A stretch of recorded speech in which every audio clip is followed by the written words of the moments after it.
ओम शांति 16/7/2024। बाबा कहते मीठे बच्चे, ड्रामा की यथार्थ नॉलेज से ही तुम अचल अडोल और एक रस रह सकते हो। माया के तूफान तुम्हें हिला नहीं सकते। प्रश्न है, देवताओं का मुख्य एक कौन सा गुण तुम बच्चों में सदा दिखाई देना चाहिए? उत्तर है हर्षित रहना। देवताओं को सदा मुस्कुराते हुए हर्षित दिखाते हैं, ऐसे तुम बच्चों को भी सदा हर्षित रहना है। कोई भी बात हो मुस्कुराते रहो, कभी भी उदासी या गुस्सा नहीं आनी चाहिए।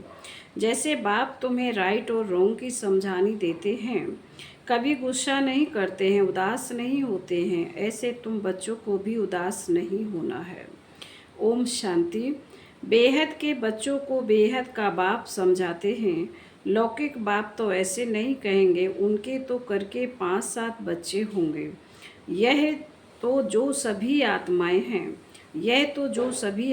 हैं आपस में बिरदर्श हैं, उन सबका जरूर बाप होगा। कहते भी हैं हम सब भाई भाई हैं, सबके लिए कहते हैं, जो भी आएंगे उनके लिए कहेंगे हम भाई भाई हैं। ड्रामा में तो सभी बंधे हुए हैं, जिसको कोई भी नहीं जानते। यह ना जानना भी ड्रामा में नूंद है, जो बाप ही आकर सुनाते हैं। कथाएं आदि जब बैठ सुनाते हैं तो कहते हैं परमपिता परमात्मा नमः। अब वह कौन है यह जानते नहीं। कहते हैं ब्रह्मा देवता, विष्णु देवता, शंकर देवता, परंतु समझ से नहीं कहते हैं। ब्रह्मा को वास्तव में देवता नहीं कहेंगे, देवता विष्णु को कहा जाता है। ब्रह्मा का किसी को भी पता नहीं है। विष्णु देवता ठीक है, शंकर का तो कुछ भी पार्ट है नहीं, उनकी बायोग्राफी नहीं है। सिर्फ बाबा की तो बायोग्राफी है। वह आते ही हैं पत्तों को पावन बनाने, नई दुनिया स्थापन करने। अभी एक आदि सनातन देवी देवता धर्म की स्थापना और सब धर्मों का विनाश होता है। सभी कहाँ जाते हैं? शांति धाम। शरीर तो सबके विनाश होने हैं, नई दुनिया में होंगे ही सिर्फ तुम। जो भी मुख्य धर्म हैं उनको तुम जानते हो, सबके तो नाम ले नहीं सकेंगे। छोटी छोटी टालियाँ तो बहुत हैं। पहले है डिटिज्म, फिर इस्लामी। यह बातें सिवाय तुम बच्चों के और कोई की बुद्धि में नहीं है। अभी वह आदि सनातन देवी देवता धर्म प्रायः लोप है, इसलिए बनेन ट्री का मिसाल देते हैं। सारा झाड़ खड़ा है, फाउंडेशन है नहीं। सबसे बड़ी आयु इस बनेन ट्री की होती है, तो इसमें सबसे बड़ी आयु है आदि सनातन देवी देवता धर्म की। वह जब प्रायः लोप हो, तब तो बाप आकर कहें कि अभी एक धर्म की स्थापना और अनेक धर्मों का विनाश होना है। इसलिए त्रिमूर्ति भी बनाया है, परंतु अर्थ नहीं समझते। तुम बच्चे जानते हो, ऊंचे ते ऊंचा भगवान है, फिर ब्रह्मा विष्णु शंकर, फिर सृष्टि पर आते हैं तो देवी देवताओं के सिवाय और कोई धर्म है नहीं। भक्ति मार्ग की भी ड्रामा में नूंद है। पहले शिव की भक्ति करते, फिर देवताओं की।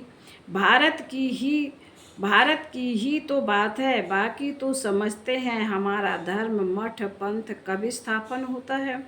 जैसे आर्य लोग कहते हैं हम बहुत पुराने हैं, वास्तव में सबसे पुराना तो है ही आदि सनातन देवी देवता धर्म। तुम जब झाड़ पर समझाते हो तो खुद भी समझ लेंगे कि यह हमारा धर्म फलाने समय पर आएगा।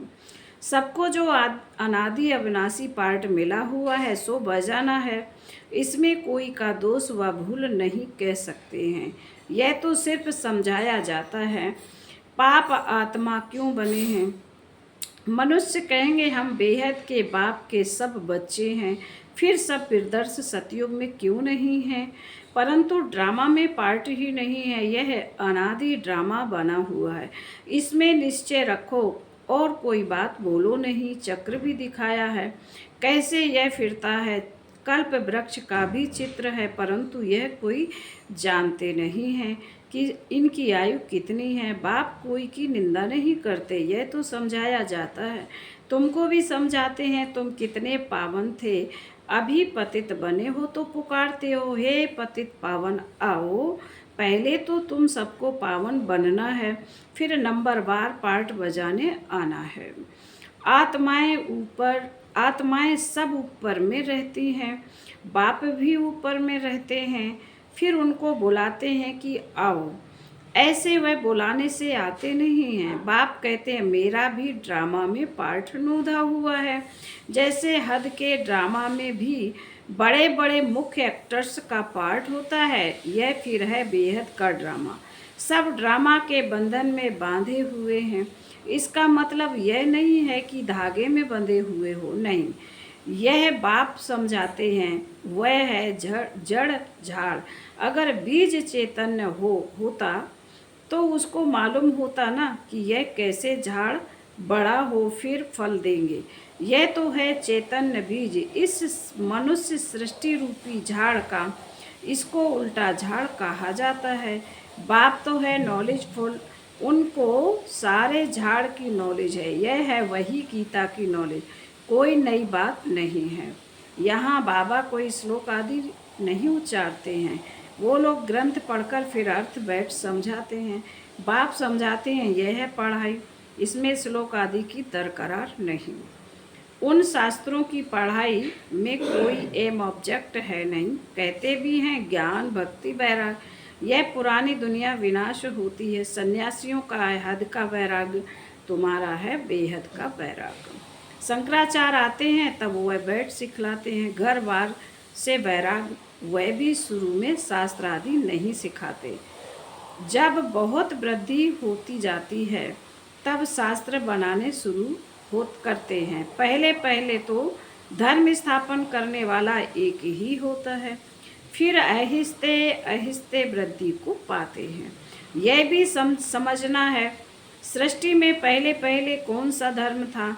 अभी तो अनेक धर्म है। आदि सनातन देवी देवता धर्म था, जिसको स्वर्ग कहते हैं।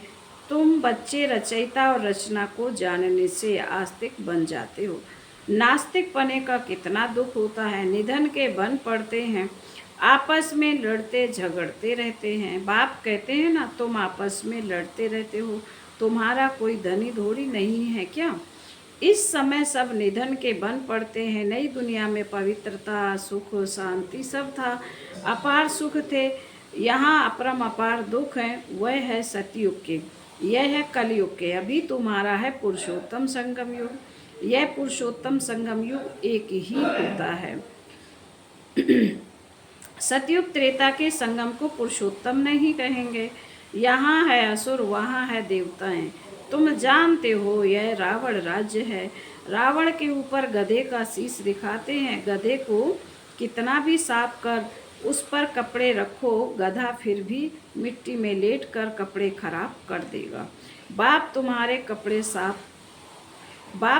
कपड़े साफ गुल गुल कर बनाते हैं, फिर रावण राज्य में लिथड़ कर अपवित्र बन जाते हो। आत्मा और शरीर दोनों अपवित्र बन जाते हैं। बाप कहते तुमने सारा श्रृंगार गवा दिया। बाप को पतित पावन कहते हैं। तुम भरी सभा में कह सकते हो कि हम गोल्डन एज में कितने श्रृंगारे हुए थे, कितना फर्स्ट क्लास राजबाग था, फिर माया रूपी रावण में लिथड़ कर मैले हो गए हैं। बाप कहते हैं यह अंधेरी नगरी है। भगवान को सर्वव्यापी कह दिया है। जो कुछ हुआ वह हूबहू रिपीट होगा, इसमें मूझने की दरकरार नहीं है। 5000 वर्ष में कितने मिनट, कितने घंटे, कितने सेकंड हैं। एक बच्ची ने सब धर्म वालों का हिसाब निकाल कर भेजा था, इसमें भी बुद्धि व्यर्थ की होगी। बाबा तो ऐसे ही समझते हैं कि दुनिया कैसे चलती है। प्रजापिता ब्रह्मा है, ग्रेट ग्रेट ग्रैंडफादर। उनका एक्यूपेशन कोई नहीं जानते। विराट रूप बनाया है तो प्रजापिता ब्रह्मा को भी उड़ा दिया है। बाप और ब्राह्मणों को यथार्थ रीति जानते नहीं हैं। उनको कहते भी हैं आदिदेव, बाप समझाते हैं, मैं इस झाड़ का चैतन्य बीज रूप हूँ। यह उल्टा झाड़ है। बाप जो सत्य है, चैतन्य है, ज्ञान का सागर है, उनकी ही महिमा की जाती है। आत्मा ना हो तो चल फिर भी ना सके। गर्भ में भी 5-6 मास के बाद आत्मा प्रवेश करती है। यह भी ड्रामा बना हुआ है। फिर आत्मा निकल जाती तो खलास। आत्मा अविनाशी है, वह पार्ट बजाती है। यह बाप आकर रियलाइजेशन कराते हैं। आत्मा इतनी छोटी बिंदी है, उसमें अविनाशी पार्ट भरा हुआ है। परमपिता परमात्मा, परमपिता भी आत्मा है, उनको ज्ञान का सागर कहा जाता है। वही आत्मा का रियलाइजेशन कराते हैं। वह तो सिर्फ कह देते हैं परमात्मा सर्वशक्तिवान, हजारों सूर्य से तेजों में है, परंतु समझते कुछ भी नहीं। बाप कहते हैं यह सब भक्ति मार्ग में वर्णन किया हुआ है और शास्त्रों में लिख दिया है। अर्जुन को साक्षात्कार हुआ तो कहा मैं इतना तेज सहन नहीं कर सकता हूँ। तो वह बात मनुष्यों की बुद्धि में बैठी हुई है। इतना तेजों में किसके अंदर प्रवेश करें तो फट जाएं। ज्ञान तो नहीं है ना। तो समझते हैं परमात्मा तो 1000 सूर्य से तेजों में है। हमको उनका साक्षात्कार चाहिए। भक्ति की भावना बैठी हुई है तो उनको वह साक्षात्कार भी होता है। शुरू में तुम्हारे पास भी ऐसे बहुत साक्षात्कार करते थे, आंखें लाल हो जाती थी। साक्षात्कार किया, फिर आज वह कहाँ हैं? वह सभी हैं। भक्ति मार्ग की बातें तो यह सब बाप समझाते हैं। इसमें गिलाने की कोई बात नहीं। बच्चों को सदैव हर्षित रहना है। यह तो ड्रामा बना हुआ है। मुझे इतनी गालियाँ देते हैं, फिर मैं क्या करता हूँ? गुस्सा आता है क्या? समझता हूँ ड्रामा अनुसार यह सब भक्ति मार्ग में फंसे हुए हैं। नाराज होने की बात ही नहीं है। ड्रामा ऐसा बना हुआ है, प्यार से समझाने देनी होती है। बेचारे अज्ञान अंधेरे में पड़े हैं, नहीं समझते तो तरस भी पड़ता है। सदैव मुस्कराते रहना चाहिए। यह बेचारे स्वर्ग के द्वारे आ नहीं सकेंगे। यह सब शांति धाम में जाने वाले हैं। सब चाहते भी शांति ही है, तो बाप ही रियल समझाते हैं।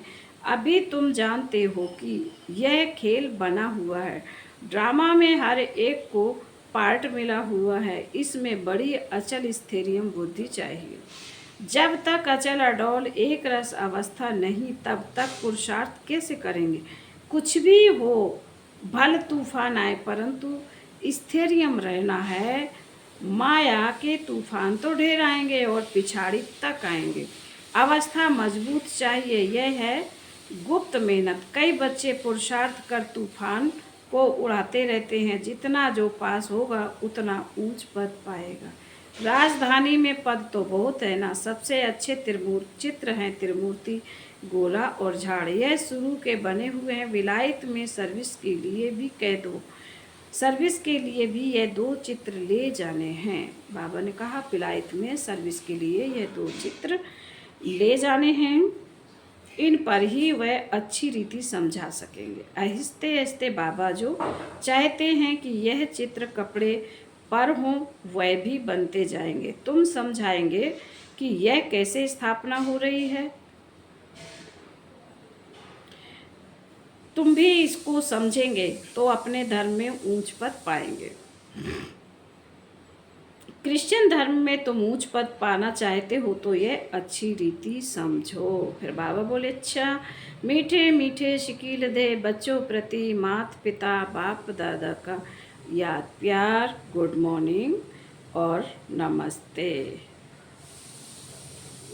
रूहानी बाप की रूहानी बच्चों को नमस्ते। हम रूहानी बच्चों की रूहानी माता पिता बाप दादा को याद प्यार, गुड मॉर्निंग और नमस्ते। ओम शांति। धारणा के लिए मुख्य सार बाबा ने कहा, इस पुरुषोत्तम संगम युग पर पवित्र बन स्वयं को श्रृंगार करना है। कभी भी माया की धूल में लिथड़ कर श्रृंगार बिगाड़ना नहीं है। दूसरी पॉइंट, इस ड्रामा को यथार्थ रीति समझकर अपनी अवस्था अचल अडोल स्थिरियम बनानी है। कभी भी मूझना नहीं, सदैव हर्षित रहना है। वरदान, सोच समझ कर हर कर्म करने वाले, पश्चाताप से मुक्त ज्ञानी तू आत्मा हो। दुनिया में भी कहते हैं पहले सोचो फिर करो।